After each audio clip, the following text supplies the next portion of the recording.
Hello everyone, my world and ప్లాంట్స్కి స్వాగతం. ఇది మన కింద గార్డెన్లో కింద మా చిన్న చిన్న కుండీలు ఉన్నాయి కదా, వాటిలో వచ్చిన గుంటకరగా ఎంత బాగుంది కదా, హెల్దీగా. పుష్పాలు కూడా కోసేద్దాం. అయినా చాలా ఎండ ఉంటుంది కదా, అందుకని కొంచెం పువ్వులు వచ్చేసినాయి గుంటకరకి. పొన్నగంటి కూడా కొంచెం వచ్చింది. పొన్నగంటి కొంచెం తెలగపిండి, గోంగూర తర్వాత కోద్దాం. అక్కడ కూడా ఈరోజు మన గార్డెన్లో ఇది గుంటకరగాకు ఇంత వచ్చింది. శంఖ పుష్పాలు వచ్చినాయి. ఇది తులసి వచ్చింది, కొంచెం తీసుకున్నాను. ఇది పొన్నగంటి కూర, ఇంకా కొంచెం తోటకూర ఒకటి రెండు ఉన్నాయి.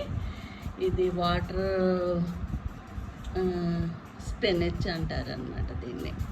బాగున్నాయి కదా.